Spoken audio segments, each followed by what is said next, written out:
ये गड़े मुर्दे खोदेंगे या आगे का विजन लेके चलेंगे? मुझे बताएं। गड़े मुर्दों से तो बदबू निकलेगी, कफन और हड्डी के अलावा कफन भी नहीं मिलेगा सिवाय हड्डी के। इनसे तो मैं पर्सनल उम्मीद तो यही रखता हूं कि ये सब और सही होएगा आने वाले दिन में। इतनी उम्मीद तो मैं रखता हूँ, ये मेरा पर्सनल ओपिनियन है।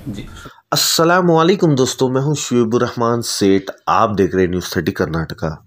दोस्तों, जेडीएस पार्टी के एक सीनियर लीडर और नेशनल जनरल सेक्रेटरी जनाब ज़फ़रुल्लाह खान ने मुलाकात की रियासत कर्नाटका के वक्फ बोर्ड चेयरमैन शाफी सादी को। जी हाँ दोस्तों, रियासत कर्नाटका के वक्फ बोर्ड के चेयरमैन शाफी सादी को ज़फ़रुल्लाह खान साहब ने मुलाकात की और मुबारकबादी पेश की जेडीएस पार्टी की तरफ से।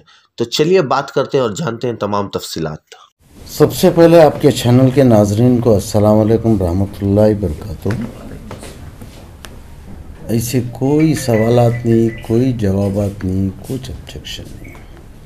बहरहाल एक नॉर्मल मुलाकात और एक मुबारकबादी पेश करने के लिए मैंने खुद चेयरमैन साहब से मुलाकात की, अपॉइंटमेंट लिया और उनके वक्त के तहत मैं यहाँ पे हाजिर हुआ हूँ सिर्फ मुबारकबादी देने के लिए।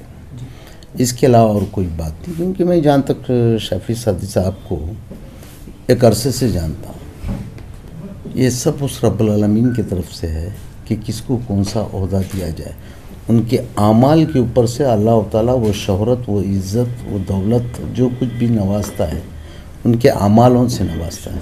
जहाँ तक मैं समझ रहा हूँ कि शाफी सादी साहब जिस रास्ते से गुज़रे हैं उनको एहसास है, क्योंकि ये कई इदारों के बानी रह चुके हैं, कई मदरसों की कई जगह पे ओहदेदार रह चुके हैं, तो इनको पता है, उस दर्द का एहसास है कि एक डिपार्टमेंट से कुछ मदद लेना हो, कुछ करना हो, कितनी तकलीफ़ से गुज़रना पड़ता है। तो ये अल्लाह की रज़ा थी कि उनको इस ओहदे पे बैठाया गया है ताकि ऐसे हज़ारों मसाइल को ये हल कर सके। तो पार्टी यहाँ पे ज़रूरी नहीं है। माना कि सरकार बीजेपी है, बीजेपी सरकार से जब इनको सेलेक्ट किया गया, ये ओहदा दिया गया, तो इनकी कुछ ना कुछ खूबी और इनकी क्वालिटी को मद्देनज़र रखते हुए दिया होगा। और ना कि सिर्फ बीजेपी, इनकी मुखालिफत भी तो नहीं रही, ना कि कोई दूसरी जमात जैसे कि कांग्रेस हो गई या हमारी अपनी जनता दल पार्टी में, सभी का भी तो साथ था। इनको मुखालिफ तो कोई नहीं थे। जब किसी के ख़िलाफ़ कोई नहीं है, हर कोई उनके तरफदारी की बात कर रहे हैं, यानी उनको सेलेक्ट करते हैं, तो जाहिर है कि उनमें काबिलियत है। इस बात को हम लोग सीधी बात में समझ लेना चाहिए। बहुत अच्छे ख्यालात हैं। मैं तो कई बार दावत देते रहा कि उलमाए कराम को इस फील्ड में आना चाहिए, चिल्ला के बोल रहा हूँ।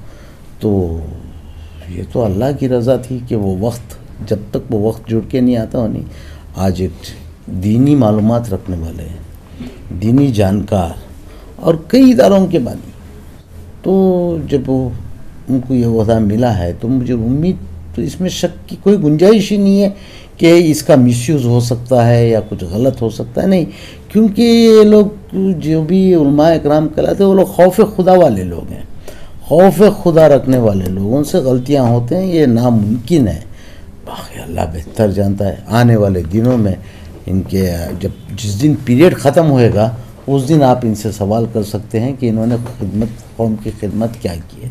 अभी बहुत जल्दी हो जाएगी अगर आज ही से सवालात पूछना शुरू करेंगे। इल्ज़ाम तो फिर पैगंबरों को नहीं छोड़ी, ये कौम या अवाम, तो ये तो एक अदना इंसान है, ये सिर्फ एक नेक राह पे चलने की कोशिश कर रहे हैं। तो देखिए, जब कोई दुश्मन हमारा पैदा हो गया है या हमारे पे इल्ज़ाम आ रहे हैं किसी पे भी, चाहे इन पे या हमारे पे, तो ये हम लोग को समझ लेना चाहिए कि हमारा ख़त ऊंचा हो रहा है और हम अल्लाह की नज़र में बढ़ते जा रहे हैं।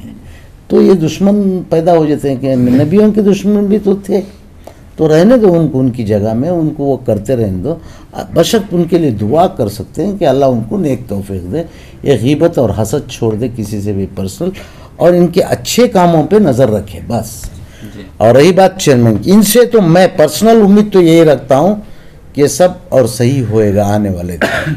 इतनी उम्मीद तो मैं रखता हूँ, ये मेरा पर्सनल ओपिनियन है। अब मुझे एक बात बताए चेयरमैन साहब, अभी तो चेयरमैन बने, ये गड़े मुर्दे खोदेंगे या आगे का विजन लेके चलेंगे? मुझे बताएं। गड़े मुर्दों से तो बदबू निकलेगी, कफन और हड्डी के अलावा कफन भी नहीं मिलेगा सिवाय हड्डी के। तो ये बेहतर जानते हैं कि गड़े मुर्दे कफन खोदना है या आगे का लॉन्ग विजन लेके चलना है, भलाई बहबूदी के लिए सोचना है, इनका वक्त कहाँ ज़ाया करवाना है, वो चेयरमैन साहब की सोच बनेगी। इसमें हम लोग सिर्फ राय दे सकते हैं कि चेयरमैन साहब बराए मेहरबानी जो गुजर गया वो गुजर गया, जितना रेक्टिफाई कर सकते वो करें, बाकी आप नई विजन लेके नई दिशा देके इस बोर्ड को चलाइए, हम राय दे सकते हैं। हमारे कम्युनिटी का लीडर है जफरुल्लाह साहब, 2007 से मेरा ताल्लुक़ है। मैं पहला मुलाकात दुबई में हुआ जफरुल्लाह साहब से। वो एक स्कॉलरशिप का एक प्रोग्राम था, मैं स्पीच के लिए गया था उधर। मेरा स्पीच था, गेस्ट होके जफरुल्लाह साहब आ रहे थे, मंडिया का जफरुल्लाह साहब, बहुत जवान दिख रहे थे तब जी। तब आके मुझे क्या उनसे ये हुआ, 10 लाख रुपए वही स्टेज में उन्होंने स्कॉलरशिप को दिए थे।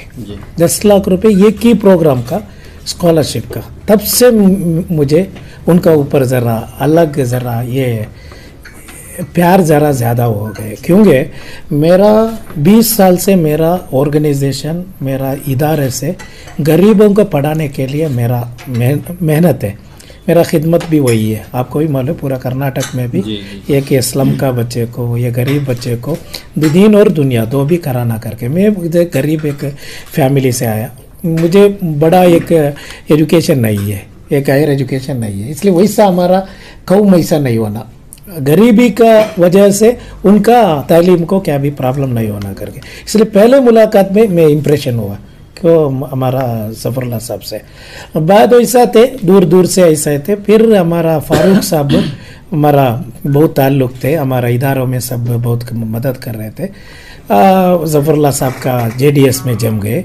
फिर जफरुल्लाह साहब और ज़रा ज़्यादा मुलाकात होने का, ताल्लुक़ रखने का सब ये मिले। और मैं हमेशा उनको बात करे तो भी कम्युनिटी का बात करते हैं, उन्होंने JDS पार्टी का बात नहीं करते। मौलाना आप सही है, और उल्मा लोग ये फील्ड में आना करके उल्मा को बहुत इज्जत देते। वो एक बहुत बड़ा एक कैरेक्टर है जफरुल्लाह साहब का। एक तो कम्युनिटी का बहुत खिदमत, मैं उनका सामने बैठा के नहीं बता रहा हूँ, हर एक जगह में भी वही बोलूँगा मैंने। और उसके साथ साथ ये है, दूसरा क्या है बोले तो आलिमों का बहुत इज्जत, आलिमों आना, सरपरस्त में आलिम लोग आना करके, हमारा पूरे एक उल्मा का मीटिंग में बोले आलिम लोग आना, हमना लीड करो, हमें अनपढ़ लोग है, हम आ जाओ,